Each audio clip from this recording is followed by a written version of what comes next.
Deltarune's main antagonist is fascinating. The Roaring Knight is first mentioned back in Chapter 1, but they aren't really given much attention until Chapter 2.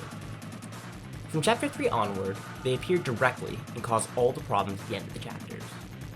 But what exactly are they, and why are they so powerful? I'm a firm believer in Death's Knight. The knight has the holiday antlers, it takes Noelle to a shining city, like her sister always said she would, and it ties up the lingering story thread of Death's disappearance. The current consensus is that Death was lost in the shelter while exploring with Chris, Asriel, and Noelle, potentially lured in by a friend. There's this weird unused text that gets new entries each chapter, seemingly from Death. If she is the knight, it seems that the darkness corrupted her in some way. In the Dark World, the knight displays many unique abilities. They can shapeshift into an orb and a bird, they can use a tractor beam, and they can trap Asgore in a force field. Not to mention their brutal attack patterns, insane stats, and their black knife that heavily resembles Death's bat. But what's interesting is that these powers may persist in the Light World. While we never see them outside the Dark Worlds, they're able to whisk Undyne and Asgore away to the shelter, so they're clearly stronger than Death should be if she was an ordinary college-age girl. Although it's suspicious that their appearance is hidden from us, I think the knight looks the same in both worlds. It's hard to tell what exactly the knight, as they currently are, is actually meant to be. They resemble the Titans as Rousey describes them, so maybe Death was converted into a sort of half-Titan hybrid as the darkness of the shelter seeped into her body. But I also think that she may very well look normal. We know from when we try to make Chris visualize them that the knight's actually wearing a helmet, so I think it's safe to infer that they're wearing a full suit of armor.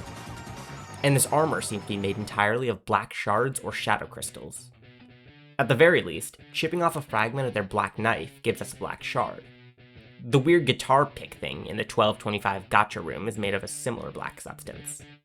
Beyond just appearances, this helps explain how they retain their appearance and powers in the Light World, as we know that black shards and shadow crystals look the same in both worlds.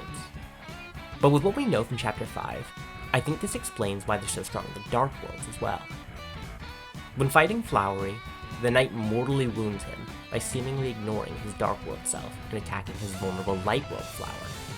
We've never seen anything like this before. Everything the Fountain's darkness touches is part of the Dark World. We see this briefly in Chapter 5, when Asgore stands halfway within the entrance to the Dark World. The half of him that is shrouded in darkness takes on his Dark World appearance. But if the knight's armor is unchanged by the Fountains, then isn't Death technically still in the Light World, even while she fights in the Dark World? Think of the armor like a diver's dry suit. The knight is submerged in the darkness of the Fountain, and can move around and interact with it, but the darkness never touches her skin, keeping her dry and in Light World form underneath. Flowery may be using fake stats, but she's the one who's cheating. But where did all these shadow crystals even come from?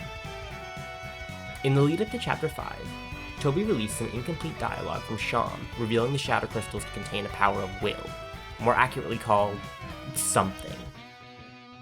Everyone assumed this was determination, as Queen had used them synonymously. Of course, tricky Tony I don't read fan theories Fox loves messing with us. They're actually revealed to contain the power of lost dreams. For example, Spanton Neo's body is Metaton's dream form that he gave up on. So where did Death get all these broken dreams? Well, they're the dreams of a lost girl. Someone with their bright future snuffed out by darkness. Not just her dreams, but her friends, her family, a whole town in mourning. This also explains a cryptic bit of text in Chapter 4. And so wept the fallen star, making rivers with its tears. Then, slowly, from the bitter water, something grew. It looked like glass. Considering the knight's elemental typing is star darkness, and the shadow crystals are described as glass that moves like water, most people took this to mean that the knight was the one giving the secret boss of their shadow crystals. But I think this was really meant to reveal where their own came from. Death's description as a fallen star could also have another meaning. And I'm not just talking about how the knight resembles Necrozma.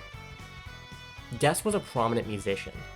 She was likely a member of a band called Blood Crushers, which wrote Raise Up Your Bat, and also probably Don't Forget, since they both used the lyric I'm with you in the dark. Now this rising musician has become a fallen star. Chapter 5 did introduce a bit of a wrinkle into Death's Night. A black shard was seemingly found at the site of Death's disappearance, the same black shards that can be found near the other fountains opened by the Night. We are led to believe that this means the Night has been active for years, opening fountains even back then, just like it's doing now. But I think there's another explanation. It could have been here on a mission. Or it was born here. That black shard is not a chip off the Knight's sword as they open that fountain. It's a remnant of Death's transformation into the Night. Deltarune is a story about moving on, about the dangers of clinging to the past. Carol keeps her house, and especially Death's room, frozen in time. King and Tenna are terrified of being abandoned. Alvin can't let his late father go. And the disappearance hangs over the town like a thick shadow. Until the town can move on, until they can come to terms with their broken dreams for the lost girl, the Night will only grow more and more powerful. Anyway, I'm sure bringing Noelle into the team won't accelerate this problem at all.